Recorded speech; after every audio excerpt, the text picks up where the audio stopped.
గరికిపాటి గారు కొన్ని వ్యాఖ్యలు చేయడం జరిగింది. ముఖ్యంగా మిడ్ డే మీల్స్ గురించి చేయడం జరిగింది కదా! దానిపైన మీ అభిప్రాయం ఏంటి? గరికిపాటి గారికి ఎట్లా అంటే పబ్లిసిటీ పిచ్చి. పుష్ప సినిమాలో అల్లు అర్జున్ అంటాడు కదా, పుష్ప అంటే నేషనల్ అనుకుంటేవా ఇంటర్నేషనల్ అంటాడు కదా. సేమ్ గరికిపాటి గారు కూడా ఇంటర్నేషనల్ లెవెల్లో వెళ్ళిపోవాలని చెప్పి ఇలాంటి వ్యాఖ్యలు చేశారని చెప్పి అనుకుంటున్నా. ఎందుకంటే ఆయన ఆల్రెడీ మన ఆంధ్రప్రదేశ్ని తెలుగునాడు అని చెప్పి పెట్టమని చెప్పాడు పేరు. సో దానికి ఎవరు రెస్పాండ్ కాలేదు. సరే రెస్పాండ్ కాలని చెప్పి మళ్ళీ ఇంకొక బుల్లెట్ వదులుదాం అన్నట్టు ఇలాంటి కాంట్రవర్సీని ఇది చేయడం జరిగింది. సో గరికిపాటి గారు కూడా కొంచెం నోరు అదుపులో పెట్టడం బెటర్ అని చెప్పి నా ఫీలింగ్. అంటే ఆయన కొన్ని వ్యాఖ్యలు చేయడంలో ముఖ్యంగా ఇంకొకటి కూడా అన్నారు కదా, పిల్లలకు గుడ్లు పెట్టడం వల్ల వాళ్ళు చదువుకోవడం మానేస్తున్నారు అన్న ఉద్దేశంలో ఆయన మాట్లాడడం జరిగింది. మరి దానిపైన మీ అభిప్రాయం ఏంటి? అంటే ఆయన నాన్ వెజ్ కి వ్యతిరేకం కదా. సో ఆయన గుడ్లు నాన్ వెజ్ తినని చెప్పి ఇక అందరూ కూడా తినకూడదు అనడం కరెక్ట్ కాదు.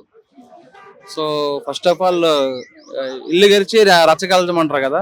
ఫస్ట్ ఆఫ్ ఆల్ వాళ్ళ ఇంట్లో వాళ్ళ వైఫే ఆయనకి ఫుల్ యాంటీ. ఇక బయట ఆయన ఏం మాట్లాడతాడు.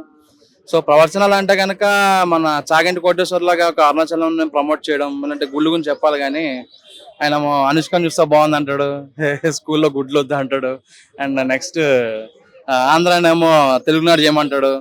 ఇక రేపన్నాడు ఇక ఇంట్లో ఫ్రూట్స్ తినకూడదు, అది కూడా తినకూడదు అని చెప్పి అంటాడు. ఇక సో ఆయన కొంచెం పబ్లిసిటీ పిచ్చి, అంత అంతకుమించి ఏం లేదు. అంటే ఈసారి ఇది అనేది ఇక్కడతో ఆగిపోతుంది అంటే చాలా మంది కూడా దీనికి వ్యతిరేకంగా మాట్లాడే వాళ్ళు ఉన్నారు, పాజిటివ్ గా మాట్లాడే వాళ్ళు ఉన్నారు.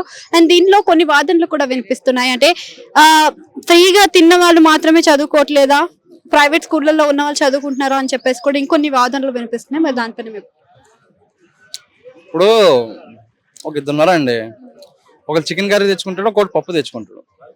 సో నేను చికెన్ కర్రీ నేను రిచ్ అంటాడు, ఒక పప్పు ఏమో నువ్వు కూర అంటాడు. సో ఇలాంటి విభేదాలు గొడవ రాకుండా ఉండడానికి గవర్నమెంట్ ఫుడ్ పథకం పెట్టింది. సో అందరికి చికెన్ వేస్తే అందరికి చికెన్ వేస్తాయి కాబట్టి ఎటువంటి గొడవలు రావు. సో అలా కూడా మనం థింక్ చేయొచ్చు.